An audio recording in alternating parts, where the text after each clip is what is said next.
Good evening from the farmer's garden. I'm one of the farmers. I'm standing in the chicken pen holding a baby goat. If you watch us over on Facebook as well, you've probably seen we've got a lot of things happening the last few days. We also posted another YouTube video about a very complicated goat labor and delivery. This little fella is one of the results of that. This is Brother. It was one male and one female that survived, and then the little stillborn kid. I just wanted to come in and update on how everybody is doing. So Mom, in this case, the one that had the very complicated pregnancy, her name was Aggie. We're going to have to put her down. She's just not going to make a recovery on this one, which is unfortunate. That's obviously never the goal. But this was a very complicated delivery, and it has really brought her down. And as I said in my video about that, I think it was nerve damage. She has not stood, did not stand for the full week before the kids were born, and she still has not stood. She's eaten. She hasn't ground her teeth or any of the signs of pain that you see with animals. None of those things, but I just don't foresee her getting better. But these two babies have been bonded with another doe that gave birth the same morning, as they were born in the evening, and she had given birth in the morning. So she only had one kid, and she's not fully feeding these. I'm not going to ask her to fully feed these. I'll show you in a minute. She's a smallish goat, and I don't want to drag her down by asking her to feed three. So we're going to be bottle supplementing, maybe finger pacifying. We'll be bottle supplementing these, but she seems to be okay with keeping up with them. So we're going to let her move out of the chicken pen where she's been hanging out to get to know these kids better. We're going to let her go back out to the pasture and do mama goat things. This is the mama that the babies are hanging out with. Her name is Fiona. You can see she's a little bit smaller doe. She also has more of a meat goat bag. She just doesn't make as much milk. So she's keeping up with these babies. We know that she lets them nurse sometimes. We're probably going to make sure that she feeds these babies at least one more time before she goes out. And then, like I say, we'll be supplementing her. But if she'll let these babies hang out with her and just kind of stay safe around her, that is a huge thing by itself. So here's the little buck. This is Brother. Over here, this is Sister. This is the one from the complicated delivery. And this is Bucky. This one is actually Fiona's baby. And she loves Bucky. She's doing a good job with him. So before Fiona goes back out to pasture, I have given her a treatment of dewormer. I try not to deworm very often. I certainly don't want to get on a schedule or a routine of just deworm all the time. But if you check in their eyelids, which I'm not going to be able to do and hold a camera at the same time, but you can kind of get them in a headlock and look inside their eyelids, and what you're doing is checking for color there. And so her color is not... it's not white, for sure. She still has some good color, but it's not the bright pink that we would want it to be. So I've given her a dose of ivermectin dewormer, and then we're going to let her go back out to wheat and enjoy grazing and being with the other goats. Moving 3 babies in one doe is a circus. Hi, babies. Hi, littles. So she is mostly interested in eating, and then Nubbins is making a jerk of himself. She's been gone for 3 days, so he needs all the attention. But she knows her baby is here, her babies. She's come by, sniffed them, checked on them. So we're going to let them all play in the sunshine, and we'll come back out in a little bit, make sure everybody's had a bottle and food, and that they're hanging out close to Fiona. They're so cute out here jumping in the wheat. They're sweet. So we only have one more doe left to kid, and I am hopeful that hers will be completely uneventful one sunny afternoon. We'll just come out and find babies. That's how I want it to go. Hi, Sister. Does that grass feel funny? I've only ever known dirt. Hi, Brother. These are really pretty little babies. Hi, Bucky. Bucky, Bucky. I love that Nubbins always gives us these colors. Baby goats are back down on the wheat field. Right now they're making all sorts of racket because Fiona is just eating. So a reminder, goats are hiders, not followers, meaning that she is going to, once she gets kind of settled back in, she's been pinned with her baby, it's been a little different, but once she gets settled back in, what she's going to do is take those babies, for hers for sure, but I think the others will hang out with hers, and she's going to put him down somewhere, and she's going to go graze and expect him to stay there.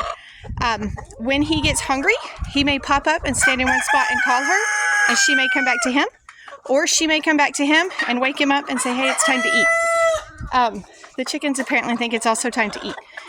So if a goat has walked away from a baby and left it there, give them some time. Make sure that she's going to go back. You don't have to immediately panic that she's abandoned the baby. The same is true for cows. Horses, on the other hand, are followers. So if you have a baby horse and the mom keeps walking away from the baby horse, you might want to pay attention, because most of the time a baby horse will follow the mom. But next for me is checking chicks and making sure they're doing okay. So chicks are hanging out in the brooder inside our feed shed. We did end up adding some insulation around it to get it a little warmer. We have also added a chicken. Yesterday we tried a hen who has been broody, meaning she's trying to set eggs, but she was not a fan of that job. And so I have 2 red hens in one pen. I think this is the one that we've used for this job before, but they look very similar, so I'm not confident. She's like, I think I'd want out of here. But this is Henny Penny, if it's the right one, and she has sort of acted like it. And she's just hanging out in here to add a little extra warmth for these chicks. Last night they slept in this brooder in the feed shed, and we didn't lose any. The other night I tried to bring them out here, and when I first moved them to their brooder, I always check on them kind of obsessively for the first few hours and make sure that everybody is doing what they're supposed to be doing. So these are healthy chicks. It's kind of hard to see with this red lamp. It makes the light kind of weird. But you can see they're moving around.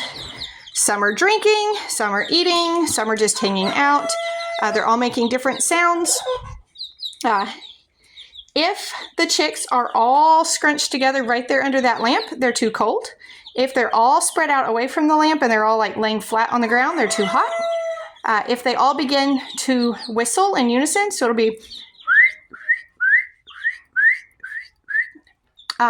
when they start to do that, that means that they are distressed, normally too cold or too wet. So you want to pay attention to those sounds. But I put them in here. Let's see, today's Sunday. They slept in here last night. I put them in here Friday for a few hours. And I came out and we had already lost a couple and they were all whistling. So I snatched them back up and ran and put them back in the incubator for a while. So this seems to be working much better this time. I think we have 20 or 22 in here. Maybe right at 20. I can't remember because I know we lost a couple when it was cold. I think we might be right at 20. But they're looking good in the brooder. And these are all staying for us. So they'll be in here for about 2 weeks and then we'll move them into the coop. None of these are being sold. So that kind of goes over some of the chaos that we've been experiencing. I've been posting a lot about it on Facebook for sure, and a little bit of it here on YouTube. So the baby goats are back in the pasture. Like I say, the one mama we're going to end up having to put down.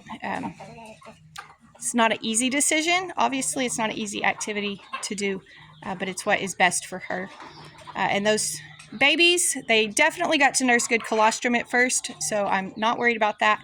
And I think sometimes they'll get to steal a little nurse off of Fiona, maybe more than I think. We'll see. But we'll for sure be supplementing them with bottles because I don't want her to try to nurse 3 on her own. And then chicks are looking good. So everything is kind of back into a groove. We're waiting for that one more goat to kid. Eggs in the incubator, eggs to collect every day, that sort of thing. So we're going to kind of settle back in to a groove. So here's a little heads up. I'm going to be starting a video series. I'm probably going to start putting it together this week. What I want to do is an apartment gardening video series. So you don't have to live in an apartment to do this. I obviously don't. But what I'm going to do is I'm going to pick a very small area that is roughly balcony-ish size. And we're just going to grow vegetables all year long. Things that you can grow in pots on your own.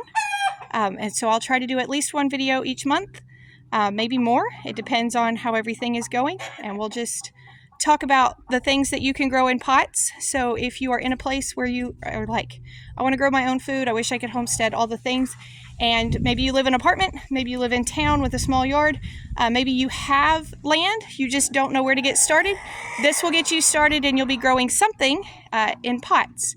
And every little bit that you do is fun and it's something for you to learn and it ends up with food at the end. So that's a little heads up for something that's coming. So y'all be sure and tell your friends about us so they can come and join us for that as well. And come back when you can stay longer.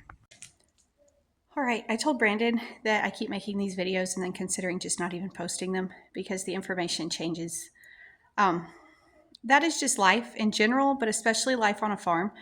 Everything has to be so fluid. We can't say hard and fast, this is what will happen. So since I thought I was done with the video, these are the things that have happened. So we took all the baby goats out to the field, and they were absolutely adorable out there, and they jumped around and they played. And then what we noticed was Fiona kept Bucky closer to her, and she kept up with him. And the other two immediately ended up hiding. I actually went down to check, and then I texted Brandon, help, I've lost all the goats, and he had to come down and help me. They had found a little hole where the dogs had been in the wheat field and dug a hole, and they were hiding down in a hole, which was really smart of them. I mean, they were safe from predators, but it scared me because I thought I had lost them completely. So it doesn't look like Fiona is going to keep up with them in the field as much as we were hoping. There's no guarantee when you try to foster the goats together or calves or anything else. Like there's just no guarantee. So it doesn't look like she's going to keep up with them as much as we thought she would. So what we've done is we've brought them back up and we've pinned them separately and given them another bottle for the night. Fiona has been eating all the wheat. She's been very excited to get out there. We did go ahead and make the decision to put Aggie down.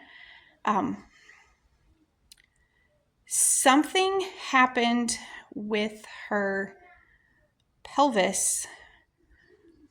Okay, so when I found her, it would have been a full week ago at this point. It's Sunday now. When I found her last Sunday, she was down in the wheat field, which is pretty far and all downhill.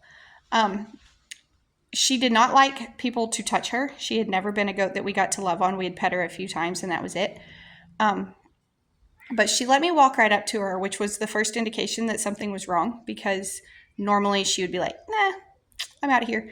But she let me walk right up to her. So what we did, Brandon and I worked together, and we just walked her up the hill. She did not like that process. She fought that process very much, digging her heels in and not really wanting to. We tried to be as gentle on her as possible. We used a halter, and we would lead and encourage and not just drag her up the hill. But she was pregnant and large, and we definitely couldn't pick her up. There's no good way to get a vehicle in and out of that field. And even if we could, we weren't sure we could even get her into the back of a truck or anything. So walking her was the best option.